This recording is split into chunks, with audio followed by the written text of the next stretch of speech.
Hello Aquarius, how are you? This is your July 2020 reading, late because I've been traveling cross country and reception and downloading has just been really challenging. And of course you've got some Saturn going on in your chart now, so you probably have your share of challenges also.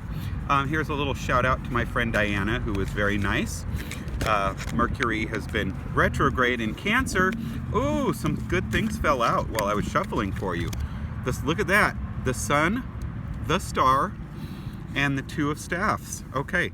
Anyway, once again, before I get into that, a shout out to my friend Diana, who helped me out. The planets are retrograde Mercury through Cancer, so all kinds of things have been messed up for me, and she helped me out a little, and that was really nice of her. So bless you, Diana. I hope this is a great reading for you, and it looks like it already is. So some things popped out. I am still going to cut. I'm going to keep those cards though. So it looks like you've got a little period of goodness going on here. The Star and the Sun and the Two of Staffs. So that tells me a couple things. It tells me that you know, there's a decision to make. There's a couple of options. You know, you've got the world in your hand. That's what the Two of Staffs is. If you look at this card, it's a really beautiful card here. Our Tarot of the Moon Garden. Do you see they're holding the world in it's like the earth is in this person's hand, but they're two staffs, two wands, and those are different options for you. Okay, things that you can grab hold of and seize opportunity. So there is opportunity to be seized, and I'm thinking that maybe Saturn has already done a lot of its ripping away, and it's making room for new things to happen for you. The Sun, joy, happiness. So I think you're going to have some really good things happening this summer for you. The Sun, you know, this is you being really happy with someone, and the Star is healing. That says that that's the period, kind of, you know, it's the morning, it's the dawn.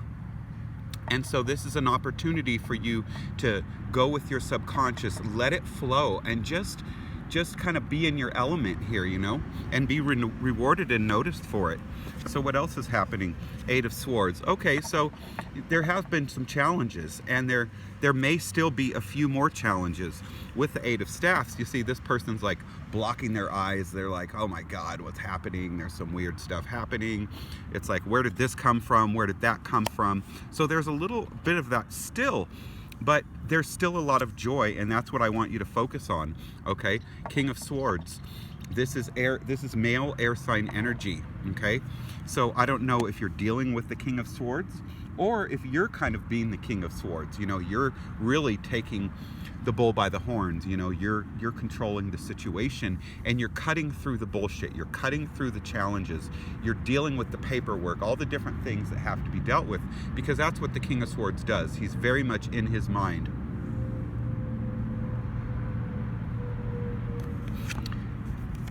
Page of Staffs. Okay, so you're also dealing with a young man. You know, the Page of Staffs can be a young man, but it can also be someone who's just very young at heart, you know, still kind of childlike, still maybe not as mature as you would think.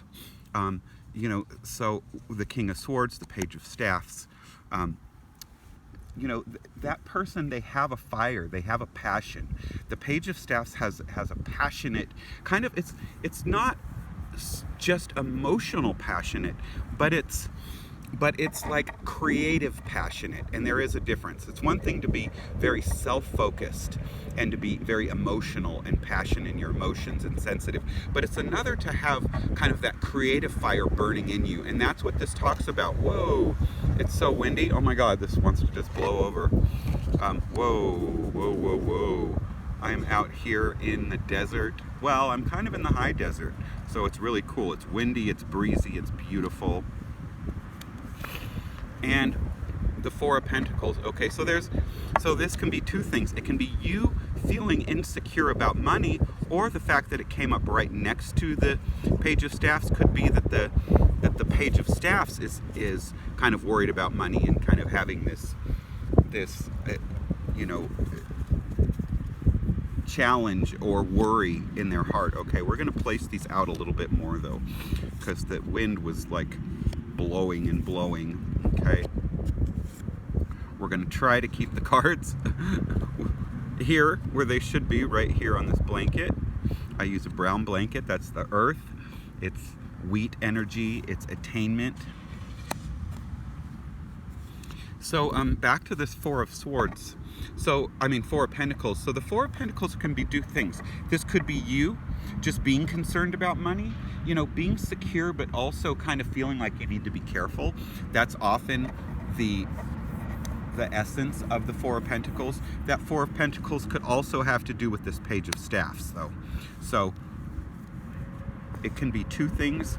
But we've got, oh, really cool, the Ace of Swords coming up here. So this is good. This is saying there's going to be this really intense ability for you to kind of cut through everything, cut through the bullshit, gain a lot of clarity. Use that mental clarity and focus it and really attain something. With the Ace, this means you're going to be able to achieve it, because when things happen in the Ace, when they show up as the Ace, they're destined to succeed, you see.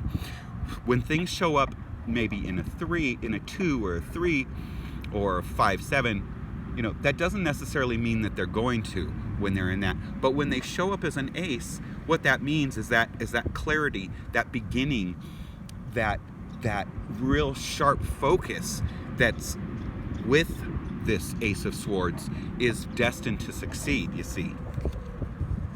So what I'm getting from this reading is, if there's any fears, if there's any doubts, if there's something that you're just really not feeling like you're certain about, you need to quit with the doubting, okay? Because that doubting isn't going to serve you well, and the cards are saying there's no need for you to do any doubting, okay? So I think the doubt has to do with this Five of Staffs, something that's changing, something that was unstable, or you know, where maybe you're gonna have to take a leap, because 5 Mercury staffs, this is often profession, work, business, you know, something of that nature. So there is something that's gonna be changing. There's something where, you know, or else that change that you already know about, yeah, there's something happening. Okay, so the moon comes up with that Five of Staffs. So with that moon, what that means that there's something you don't know about. There's something that hasn't been completely revealed itself to you, but the reveal will come. You will figure out what that is. And at the bottom of the deck, we've got the Four of Cups. So there is a new opportunity. There is a new invitation. The Four of Cups is usually like an offer of love, marriage, not love, but marriage. But if this has to do with business, it can be pertaining to business. It can definitely be a job offer or a new offer to do something. You know, this reading, there's people in the reading, but it doesn't really speak specifically of a love reading, but yet you have this Four of Cups. So the thing about the Four of Cups that I really want you to focus on is that the Four of Cups is always a good offer. It's an offer that is legitimate. You see, it's not always everything that you want. It's a lot of what you want, though. So you need to take that offer very seriously. You need to consider it, because it's not just a passing, like, oh, hey, you want to do this. They were serious. Whatever this offer is with this Four of Cups, that is a very serious offer, okay? So, you've got a really good month. We're going to leave it right there at that. I think that was pretty clear about the energy going on in July for you. And all in all, it's very good energy. There is a little something still that Saturn is influencing, but just embrace it and, you know, pick up that sword, that Ace of Swords, because that's you in your element, and you will succeed, and there's a good offer coming, and the sun is sitting right at the base of your reading. All right? So love and light. Bless you all. I love all my Aquarian friends. Check in next month.